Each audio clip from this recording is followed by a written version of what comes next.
हाँ जी दोस्तों, तो कैसे आप सभी। मैं आपका दोस्त प्रियांशु तिवारी आपके लिए एक नई वीडियो लेके हाजिर हूँ। क्लास 9th के स्टूडेंट उनके पहले चैप्टर केमिस्ट्री का चल रहा है और पार्ट 3 होने वाली है। अगर आपने पहला और दूसरा पार्ट नहीं देखा है तो डिस्क्रिप्शन में उसकी लिंक पड़ी है, कृपया जाकर पहले पहला और दूसरा पार्ट देखिए, क्योंकि वहाँ से आपकी स्टार्टिंग हुई है। अभी आपने 8 में ये सब नहीं पढ़ा होगा इतनी डिटेलिंग से, तो आप पहले स्टार्टिंग से पढ़ेंगे तो आपके लिए बेटर होगा, आपको समझ में अच्छी तरीके से आएगा। अगर आप फ्रेंड आप मेरे चैनल पर नए हो तो कृपया चैनल को सब्सक्राइब कर दें, वीडियो को लाइक कर दें और बेल आइकन को प्रेस कर दें, ताकि मेरे द्वारा बनाई गई वीडियो की नोटिफिकेशन आपको मिलती रहे। और आज इस चैप्टर का 3rd वीडियो है। यहाँ पे आपको द्रव की अवस्था में परिवर्तन के बारे में बताया जाएगा। तो टॉपिक यही है कि द्रव की अवस्था में परिवर्तन कैसे होता है। तो चलिए टॉपिक स्टार्ट करते हैं। द्रव्य की का ताप परिवर्तन करके उसकी अवस्था में क्या किया जा सकता है, परिवर्तित किया जा सकता है। कहने का मतलब ये है, ठोस को द्रव या गैस अवस्था में, द्रव को ठोस या गैस अवस्था में तथा गैस को द्रव या ठोस अवस्था में परिवर्तित किया जा सकता है। द्रव की अवस्था परिवर्तन के विभिन्न प्रकार के नियम प्रकार निम्नलिखित हैं। कहने का मतलब ये है, जैसे आपने कोई वाटर लिया, मान लो एक सेकेंड, मान लो आपने कोई इसमें वाटर ले लिया।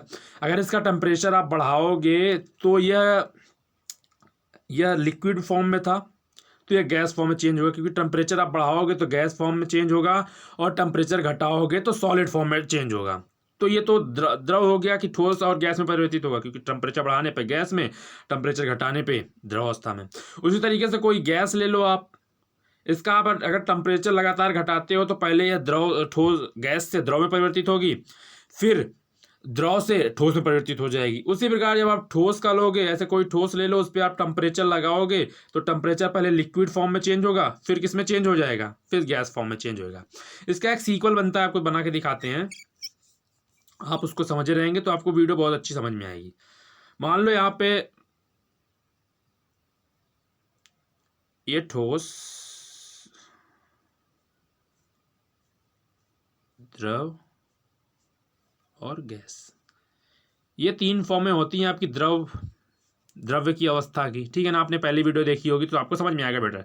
टेम्परेचर इंक्रीज करोगे, बढ़ाओगे तो द्रव अवस्था में, ठोस द्रव अवस्था में चेंज हो जाएगा, और बढ़ाओगे तो गैस अवस्था में चेंज हो जाएगा।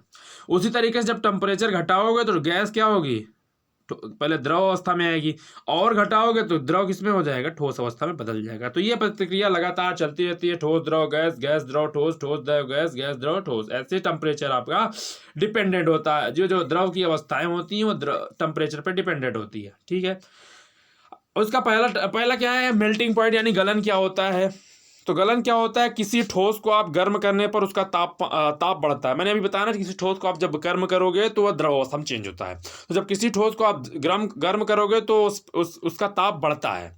ठोस का ताप बढ़ते रहने पर एक स्थिति ऐसी आती है कि ठोस द्रव अवस्था में बदलने लगता है, ठीक है ना। अभी आपने स्टार्टिंग में ही सुना कि जो द्रव ठोस होता है उस पर आप ताप लगाओगे, यानी कि ताप दो, उस पर टेम्परेचर दोगे तो वह द्रव अवस्था में चेंज हो जाएगा। तो उसी तरीके से किसी ठोस को गर्म करने पर उसका ताप बढ़ता है। ठोस का ताप बढ़ाते रहने पर एक स्थिति ऐसी आती है कि ठोस अवस्था द्रव अवस्था में परिवर्तित होने लगती है, और इस स्थिति में उष्मा देते रहने पर ताप में तब तक वृद्धि नहीं होती जब तक कि संपूर्ण ठोस द्रव अवस्था में चेंज ना हो जाए। जब तक आप पूरे ठोस को द्रव अवस्था में नहीं बदल दोगे तब तक आपके उस प्रोसेस का जो टेम्परेचर होगा वो बढ़ेगा नहीं। और इस निश्चित ताप को आप गलनांक कहते हो। इस क्रिया को आप गलन कहोगे, इस निश्चित ताप को क्या कहोगे, आप गलनांक कहोगे। ऐसा टेम्परेचर जिसपे, सिंपल से आप लिख सकते हो, ऐसा टेम्परेचर जिसपे संपूर्ण ठोस द्रव अवस्था में चेंज हो जाता है, इसी टेम्परेचर को ही उसका गलनांक कहते हैं, ठीक है। तो आप सिंपल से डेफिनेशन आप लिख लोगे अपने कॉपी में कि किसी ठोस को गर्म करने पर उसका ताप बढ़ता है। ठोस का ताप बढ़ाते रहने पर एक स्थिति ऐसी आती है कि ठोस द्रव अवस्था में बदलने लगता है। इस स्थिति में उष्मा देते रहने पर ताप में तब तक वृद्धि नहीं होती है जब तक कि संपूर्ण ठोस द्रव अवस्था में ना बदल जाए। इस क्रिया को गलन कहते हैं। इस निश्चित ताप को गलनांक कहते हैं, ठीक है ना। आगे चलते हैं। इसकी अगली पॉइंट है हिमीकरण। हिमीकरण यानी फ्रीजिंग पॉइंट, यानी ठंडा करना। तो बस जितना आपने मेल्टिंग पॉइंट में पढ़ा, जैसे उसका अपोजिट कर दो आप। जब किसी ठोस को आप उसमें आपने किसी ठोस को किसी द्रव उसमें आपने ठोस लिया, इसमें द्रव लेंगे। जब किसी द्रव को आप ठंडा करोगे, उसमें गर्म किया था, इसमें ठंडा करते हैं, तो एक स्थिति ऐसी आती है कि वह जमने लगता है। आपने घरों में फ्रिज वगैरह यूज़ किया होगा तो आपने देखा होगा कि किसी द्रव को आप जब आप ठंडा कहते हैं तो वो बर्फ में परिवर्तित होने लगता है, यानी कि वह ठोस अवस्था में बदलने लगता है या जमने लगता है, अर्थात वह ठोस अवस्था में परिवर्तित होने लगता है। द्रव की ठोस अवस्था में परिवर्तन की क्रिया, यानी कि जो द्रव है वो जब ठोस अवस्था में परिवर्तित होगा, इस क्रिया को हिमीकरण कहते हैं। इस क्रिया को क्या कहते हैं? हिमीकरण, यानी कि फ्रीजिंग पॉइंट।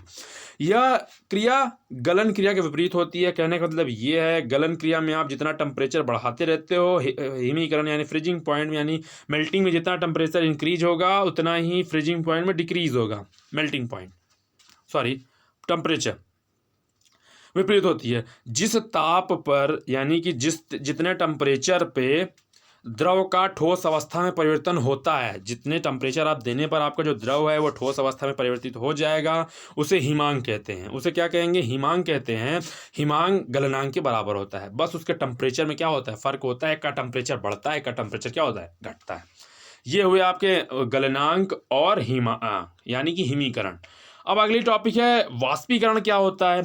वाष्पीकरण के बारे में आपको डिटेलिंग तो नहीं देंगे, बस छोटी सी बात आपको बता के जाएंगे। अगली वीडियो जब लेके आएंगे तो उसमें इसका डिटेल लेके आएंगे, क्योंकि वीडियो लंबी हो रही है। वाष्पीकरण क्या होता है? किसी द्रव को गैस अवस्था में परिवर्तित होने की क्रिया को वाष्पीकरण कहते हैं। यानी कि जो गैस होगा उसमें आप टेम्परेचर आप बढ़ाओगे तो वह गैस अवस्था में चेंज हो जाएगा। आपने देखा कि ठोस द्रव गैस आपसे इक्वल था। ठोस का टेम्परेचर बढ़ाओगे तो गैस में, द्रव का बढ़ाओगे तो गैस में। उसी तरीके से जब आप द्रव का टेम्परेचर बढ़ाओगे तो गैस अवस्था में परिवर्तित हो जाएगा। इस क्रिया को आप वाष्पीकरण करोगे। यह दो तरीके से होता है, एक वाष्पन होता है, एक क्वथन होता है। तो आप सिर्फ इसका नाम जानो, अगली वीडियो जब लेके आएंगे तो आपको इसको डिटेलिंग बताएंगे। चलिए, ये वीडियो की लास्ट टॉपिक थी। अगर आपको वीडियो पसंद आई हो तो कृपया चैनल को सब्सक्राइब कर दे, वीडियो को लाइक कर दे और बेल आइकन को प्रेस कर दे, अपने दोस्तों के पास ज़्यादा से ज़्यादा मात्रा में शेयर करें, क्योंकि यह यूपी बोर्ड की क्लास यहाँ पे चलती हैं। आपको हिंदी मीडियम में सब कुछ पढ़ाया जाएगा। थैंक यू, आपने लास्ट तक देखा।